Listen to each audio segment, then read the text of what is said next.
and then come back and make a big bowl of oatmeal.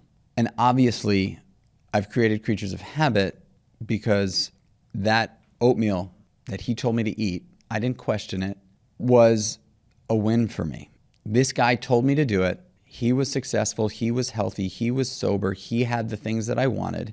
And this is what he did, and he told me to do it. And so I did. And so oatmeal became my breakfast every single day. An entrepreneur straight out of New York City, Michael Chernow was cracking.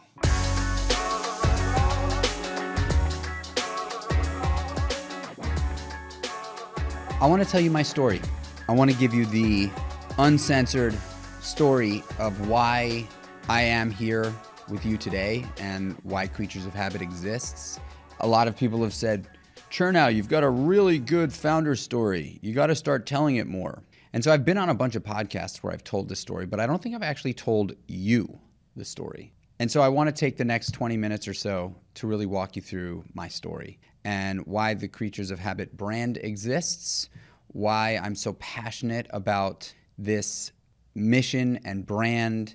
Obviously, meal one, the oatmeal, is a big part of what we do. Creatures Sleep, the sleep support hot chocolate, another big part of what we do. But I didn't build this business to only give you a product to implement into your life to optimize. I built this business really chasing my passion to help people understand that controlling the controllables is the key to feeling like a winner on a daily basis, because human beings are wired to want to win.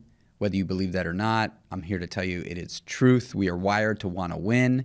And that doesn't mean win the race, be the best one at the company, although that would be nice. We just like little wins. And once you can understand that, then you'll understand a little bit more about my story. And that's why I'm going to tell it to you now. So I grew up in New York City on 87th Street between 1st and 2nd Avenue in a small apartment, about a 600 square foot apartment. My mother, my father, my sister, and 2 cats. My sister and I shared a bedroom. My mother and father slept in the dining room on a Murphy bed. It was tight quarters, and it was super uncomfortable. It was a violent household. It was an abusive household, and I did what I had to do to survive it. It was not fun for me. It was not pretty. My mother loved and loves me, for sure. My father struggled with the love department. He did not know how to express love, and what he did know how to do was project his personal anger and his mental health issues onto the people closest to him. And I, unfortunately, experienced the brunt of his anger and frustration with himself in life. And so really, it was a lot of in my childhood. And so I was an escape artist from as early as I can remember. And I also was an entrepreneur. I really do think that like part of my escapism or part of my escape strategy was somehow thinking about making things, doing things, and creating things at a very young age. I call it the make, do, and creates. And I gravitated towards that for whatever reason. When I was a little kid, 5, 6 years old, living in New York City, I would see people like up and down 86th Street laying out sheets or blankets or whatever and putting things on them to sell. You know, a lot of the time they were like fake pocketbooks, and I just remember seeing these things. So I remember when I was a little kid, I used to ask my older sister to come downstairs with me in front of our building. And in the 80s, because I was born in 1980, you know, there was far less restriction on kids doing things by themselves. And so I would go downstairs with my sister, I would lay down a sheet, and I would sell my toys that I didn't want anymore. I would sell them for $1. And I remember very, very clearly, I would have like, this is when WWF wrestling was a big thing. I would have these like rubber WWF figures. They're probably worth a fortune now, but I would get them and I would, eventually sell them. And a bunch of other things. Baseball cards eventually, comic books. I just like got into the world of trade very young. I think that I somehow correlated selling something to feeling good, and that would kind of paint a bit of a picture of my life today. But I do believe it's at a certain level, it was a way to escape for me. Anything that I can kind of sink my teeth in that would make me feel good, because it was hard to feel good at home. And so I got, it was pretty crazy upbringing. Got deep into sport. I was very athletic. My mother worked until 7 o'clock every night. My father was home, but he was totally disconnected and out to lunch, never had anything to do with picking us up from school, spending time with us. He was a very selfish guy. He only thought about himself. And so I was put into after-school programs from day one in school. And those after-school programs were either sports or the Boy Scouts or the Cub Scouts. And I participated in those things. I excelled in sport. I was very good at sport. And so that was like a real escapism for me. And I ultimately fell in love with the sport of hockey. I would play hockey all the time. I wasn't the best hockey player, but I was a good hockey player, and I loved it. So I ultimately ended up getting into ice hockey at Sky Rink on 33rd Street. Now you would know it as Hudson Yards. It's very, very different than when I grew up in that area. In that area, it was super dangerous. Lots of drug dealers, pimps, prostitutes all over that West Side corridor. Now very different. But I would go to the ice hockey rink and I would play hockey as often as I could. I became very friendly with the coaches. They would let me I would actually sleep at the rink because I would rather sleep there than sleep at home. Anyway, when I was 12 years old, I got a job in a restaurant, and I fell in love with the restaurant business. And that's also around the time when I fell into using drugs and drinking alcohol and escaping that way. And so from really 12 to 20, just before my 24th birthday, my life completely changed. I fell in love with drugs and alcohol. It really did save me, I think, in those days. There was a moment when I was 12 where I really, I had an attempted suicide, and I got put in a mental institution for a day because, I'd cut my wrist in front of my father, trying to, it was a real cry for help, but he didn't look at it that way. He looked at it as, I don't know how he received it, but he ended up, striking me and being violent with me after I did that.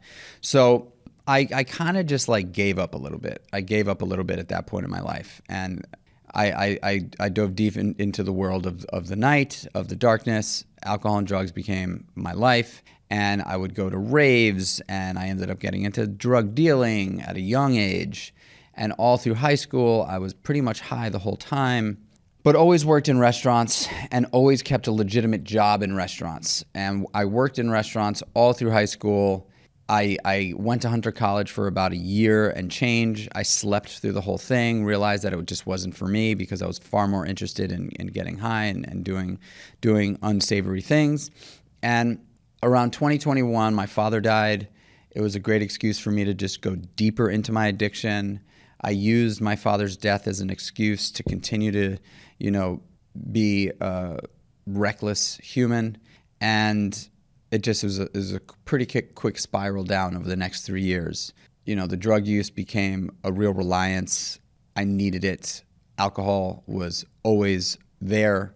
And I worked in restaurants, so I was able to drink and use drugs easily without having to hide it much because, it's pretty rampant in that industry.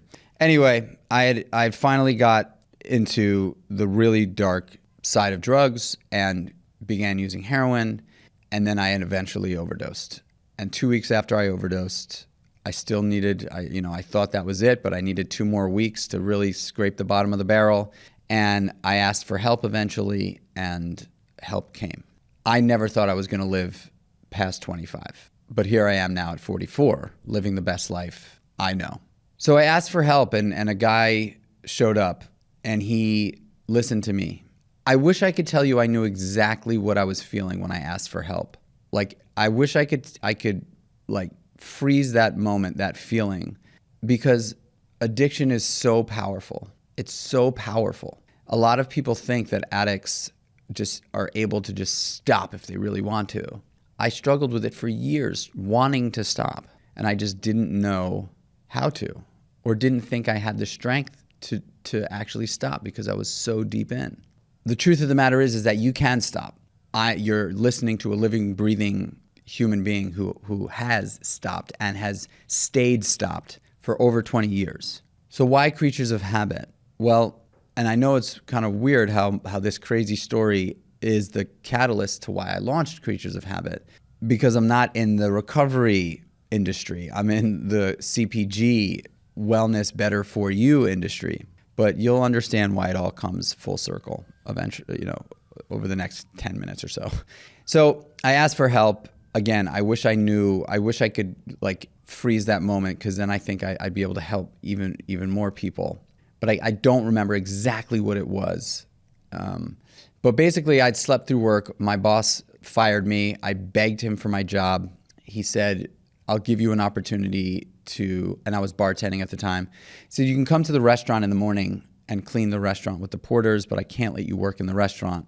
And the number one thing that you would have to agree to is getting sober. And that could be what it was. I needed to hear it from the right person, because so many people were telling me that I needed to get sober at that point in my life. But for whatever reason, that day, I made a call to someone who I knew was sober, and she called her boyfriend, who was also sober. Her boyfriend came to meet with me, and we connected, and he listened to me. And I told him my story, and he, after listening to my story, said, I can help you. And I was ready for that help. And again, I can't tell you exactly why, but I was ready. And one thing that you should know is, if you know an addict that's struggling, or if you are an addict that's struggling, or if you are in recovery, you know that no one can make you want to stop or make you get sober. It has to come from within. I wish I knew what it was. I wish I was able to describe what that feeling is when you're ready to just surrender. But all I know is that it happened for me, and it can happen for you or someone else in your family or friends. I mean, it can happen. It's unfortunately pretty rare, but it can. So I sat with Marcus, he listened to me, and then he wrote me this plan. He basically said, this is what I want you to do. If you can follow these steps on a daily basis and don't think about the future, just every morning, you just got to follow these steps, your life will get better. And then once you start to feel human again, the sky's the limit with what you'll be capable of. And I just had to believe him, because I looked at him and he was inspiring. I wanted what he had. I saw this guy who I thought was super cool, successful, it just seemed like he had all the things that I wanted. And he was an addict. He had been sober for 10 or 12 years at that point. He told me to do this. He said, I want you to wake up as early as you can in the morning. And as soon as you get up, I want you to get out of bed immediately, turn around and make your bed. After you've made your bed, walk into the bathroom and brush your teeth, wash your face, splash water on your face, put on your contact lenses, take a piss, and then get on your knees and ask God for help. I don't care if you believe in God. I don't care if you have a bad experience with God. All I'm asking you to do is get on your knees and ask for help. That could be from the universe. That could be from energy. That could be from anything that's not you. Or it could be God. But I want you to get on your knees and ask for help. And as soon as you're done with that, do some push-ups, as many as you can. And then get out of the bathroom, get dressed, put on a pair of sneakers, and go out for a walk or a jog. Probably won't be jogging right away, but moving your body, go walk for, 15 minutes, something like that, and then come back and make a big bowl of oatmeal. And obviously, I've created Creatures of Habit because that oatmeal that he told me to eat, I didn't question it, was a win for me. This guy told me to do it. He was successful. He was healthy. He was sober. He had the things that I wanted. And this is what he did, and he told me to do it. And so I did. And so oatmeal became my breakfast every single day. After I ate my oatmeal, he told me to go to this sober community meeting, introduce myself, tell them that I was an alcoholic, and then to listen. And then after that meeting, to go down to this gym, this Muay Thai kickboxing academy, to meet with him to train Muay Thai kickboxing. And he was going to teach me this art of Muay Thai. And he said, if I'm not here, you're going to take a class at 12, you're going to train. And then when you're done training, you're going to have chicken and broccoli for lunch, and you're going to take a nap after that, if you can. You're going to go to work. You're going to have chicken and broccoli for dinner. Try to keep it very simple. And you're going to try to go to bed as early as possible. And right before you go to bed, you're going to drop down on your knees again, and you're going to say thank you. You're going to get into bed, and you're going to go to sleep. And that's going to be your life. And for whatever reason, he wrote this plan out for me. And at that point in my life, I was so desperate that I did what he told me to do. And I'm here to tell you today that it worked for me. It worked for me. All the things that he told me to do were stacking wins, habit stacking, which we now know as habit stacking, right? In the world of wellness, you do all these things in a row. We call it habit stacking. And so I realized that what I needed to do was change the bad habits and replace them with good habits. And my whole entire life and trajectory and perspective would change. And it did. And pretty quickly, I felt better. And within the first 3 months of being sober, not only did I change physically because he had me moving, he had me training hard, he had me eating healthy, but I emotionally felt better because those little wins stacked up helped me build confidence back into my life and myself. And slowly but surely, my whole entire existence changed. And I became this fitness nutrition person. And I got my job back at Frank, and I worked behind the bar as I was getting sober because I saw how incredible life could be by just changing a few things, moving my body, eating healthy, getting into prayer, surrounding myself with a community of people that supported me, that understood what I was going through. I understood what they were going through, and we connected over that, and it felt comfortable. It was a win. And so my life progressed. I met my wife about 9 months into sobriety, and she also supported me. And I love her more than anything on the planet. I can honestly say I love her, and the only reason why I could say I love her is because I learned to love myself. So I ended up going back to school. I went to culinary school. I got a degree in culinary arts, and I began this process of building businesses. My first business was called The Meatball Shop. It was a restaurant that I opened up in February of 2010, and it took off like wildfire. Now you can say that that was luck, or you can say that I consciously made these decisions on a daily basis to put myself in lucky situations. I believe that to be the case. Is it really luck, or is it consistency in positive decision making that creates these situations that one would consider lucky? One of the initial investors of that restaurant said, "Hey, you guys have struck gold here. Let me help you open more of these businesses." And so we did. We opened up 5 more restaurants together, Daniel and I. And then I sold a bunch of equity at Meatball Shop, and that was a really tough time in my life too. It was really tough. The Meatball Shop was kicking butt, but my partnership with Daniel was very, very difficult, very, very challenging. It was a failure of mine, for sure.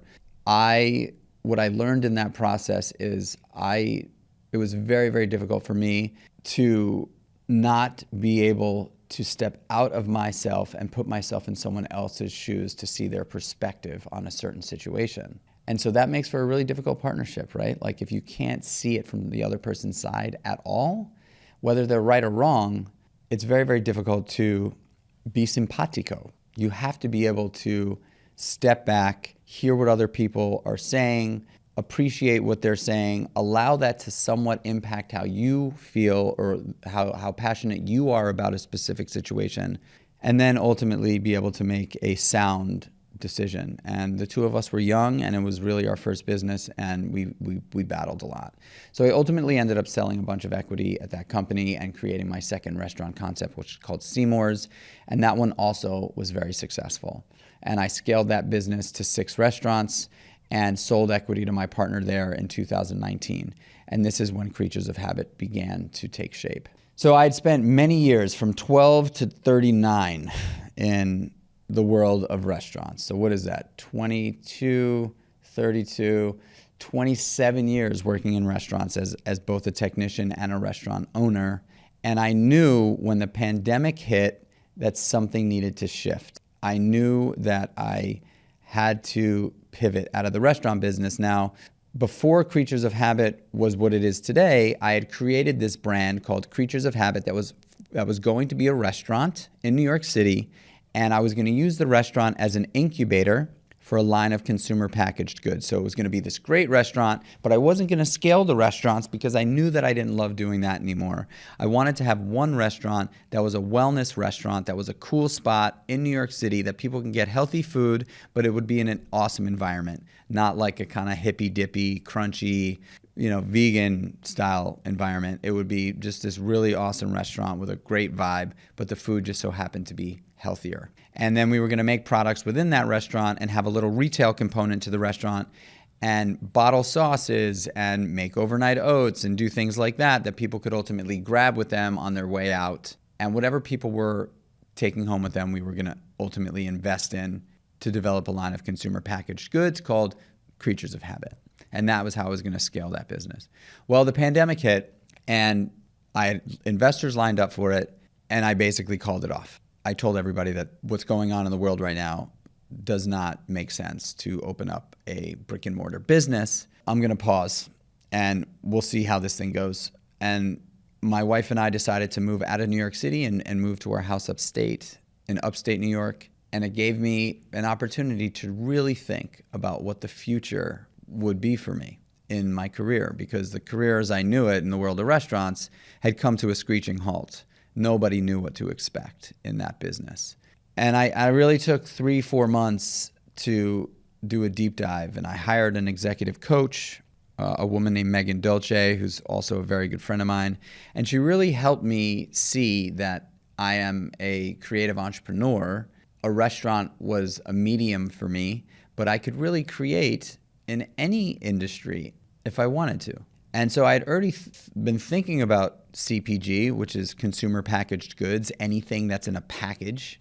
It doesn't have to be food. It could be skincare. It could be really, anything that you would buy in a store in a package.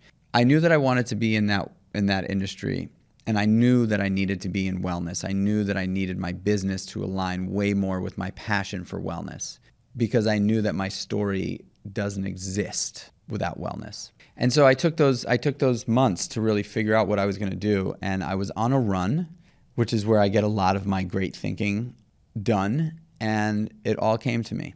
I had been eating this oatmeal concoction for years at that point, 16 years at that point. This was like in 2020. So, I got sober in 2004, and I had been eating that oatmeal since Marcus told me to do that. And it just all came to me on that run. I've been eating this oatmeal every single day. This is a nutritional win for me. This eating this healthy meal to kickstart my day makes me feel good, gives me leverage on making better decisions nutritionally throughout the day. I loved my oatmeal. I really did. And it was, before we came up with the overnight product, it was a hot oatmeal that I would make every single morning. It would take me 20-ish minutes to make. I would take about a little more than half a cup of oats, 2 cups of water, and slowly bring it to a boil.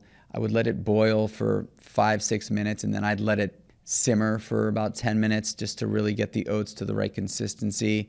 And then once it was simmered, I'd steam it out a little bit, and then I'd pour a scoop and a half of plant-based protein powder into it with chia seeds, flax seeds, and pumpkin seeds, and some pink Himalayan salt. And then I would stir it, and I'd finish it with some blueberries, some cinnamon, cacao nibs, and sometimes some shaved almonds. And then on the side of that, I had my supplement stack, which was always omega-3 fatty acids, probiotic digestive enzymes, and vitamin D3. And that was my morning breakfast every day.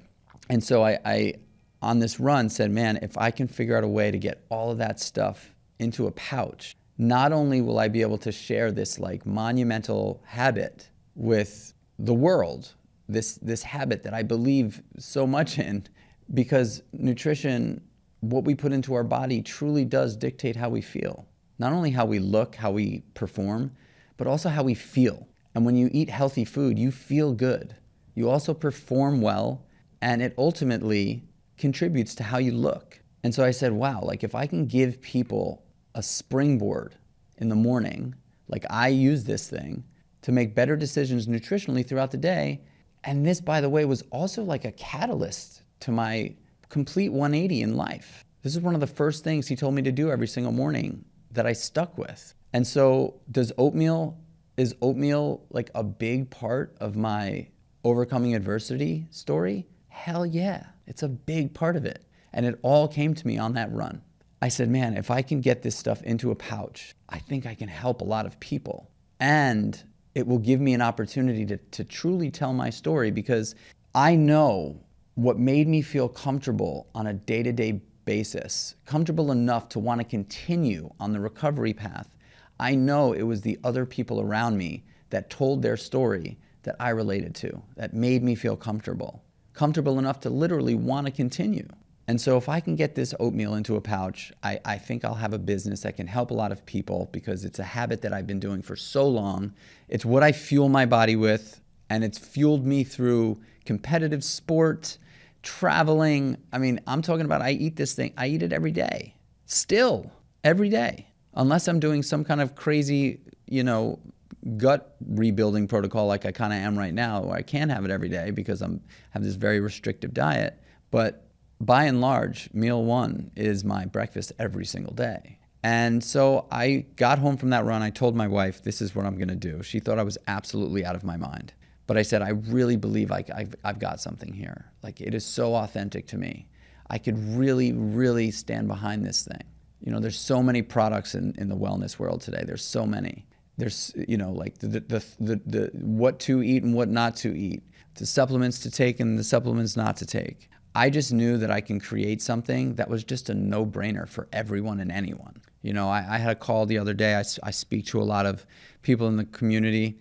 I had a call the other day with a guy who's a diabetic, and he was like, I've wanted to eat oatmeal for so long, but it just spikes my insulin. I can't eat it until I had meal one. And he wears a continuous glucose monitor, and he eats meal one every single day, because the combination of oats, protein, and fat actually don't spike his insulin. I was so happy to hear that. So when I say meal one is for everyone, I mean meal one is for everyone. And in these conversations that I have with people that are like, it tastes really good. I get that big blast of protein in the morning that I've been looking for without having to think about it. But really, at the end of the day, it is the easiest way to get a healthy meal in the morning. The most thoughtless way. I don't have to put any thinking into it. I make it the night before. It takes me a minute to make. I pull it out in the morning, and it's ready to go. And I'm here to tell you that it's a freaking win. It's a win. And so I spent the next year and change after I told Donna that this is what I was going to do, working on the formula of how to make my oatmeal in the morning viable in a pouch to be able to sell as a brand. And I did it. And that's another thing that I want to share. Ideas can and do become reality if you put your mind to it. I had an idea. I committed to the idea. I was relentless about making it happen. I asked everybody around me for help, and I did it. And I'm not ashamed to say, we sell millions of dollars worth of oatmeal every year for the last 3 years, actually. And we're nowhere near where I know the company is going. But meal one and Creatures Sleep, now we have Creatures Sleep. We introduced about a year and a half ago, almost 2 years ago, which is our sleep support hot chocolate, which really helps you kick off your wind down routine. So you start your day with meal one. And just so anybody listening doesn't know what meal one is, it is in a high protein overnight oatmeal. You can also make a smoothie with it if you choose. But basically it's gluten and glyphosate free oats. It's 30 grams of plant-based protein. It's got chia seeds, flax seeds, and pumpkin seeds for omega-3 fatty acids. It's got a probiotic, digestive enzymes, vitamin D3, pink Himalayan salt for electrolytes. So there's a good dose of sodium in there in the morning, which is something that really does help you with hydration and energy. It's just an all-around great product, but I'm like, I don't try to sell the oatmeal. My philosophy and how this business is going to grow is through the mission of trying to help people understand that change is possible. And I'm doing it through this business. I'm sharing my story as often as I can to give people the inspiration and the hope that and you don't have to be an addict. I don't mean going from addiction to recovery. I just mean so many people struggle with their health and making better decisions with their nutrition and trying to find a way to get the motivation and the discipline to work out and go to the gym and be fit and move their body. What I'm here to tell you is that the happiness in life does not come from the material things. Comfort and dopamine come from money, but comfort is not long lasting, and dopamine is certainly not long lasting. Knowing that you have committed to yourself through nutrition and fitness is long lasting and brings absolute joy. It just does. And that's how I've stayed sober all these years, because I am committed to a life of wellness. My life today, the success in my life and the joy in my life is because of my wellness journey. I don't have my wife and children without my wellness journey and sobriety. And so I am so, obviously, if you're listening to this far, you can hear in my voice how passionate I am about this. Yes, I would love you to try Meal One if you haven't tried it. Yes, I would love you to try Kreatures Sleep, which is, Kreatures Sleep is a sleep support hot chocolate. It's a delicious hot chocolate. You can also make it into a chocolate milk, but you have it around an hour and a half before you go to bed. It's a blend of 0 THC, CBD, ashwagandha, reishi mushroom, GABA, chamomile flower extract, magnesium, L-theanine. It's got a touch of lion's mane in there. It tastes like Swiss Miss hot chocolate. It's absolutely delicious. It's a perfect sweet tooth quencher, but it really does help you relax, fall, and stay asleep so you can kick off that wind down routine. So my mission is to help you find an easier pathway into what I know to be the joys in life, which really come from our commitment to ourselves and being healthier.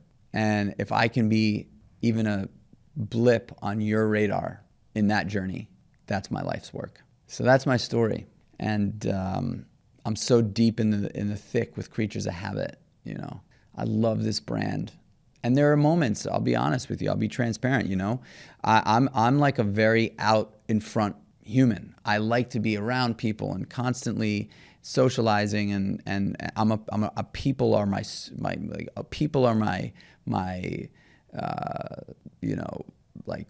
everything in my life. Solitude is really my kryptonite. Like, I love being around people, and running this company is very different than being in the world of restaurants. I spend a lot of time alone in an office by myself because the team is remote. And sometimes I question, man, is this what you signed up for? You're alone a lot. You're running this digital brand. And I just know that this is all part of it. It's all part of it. I've got a mission.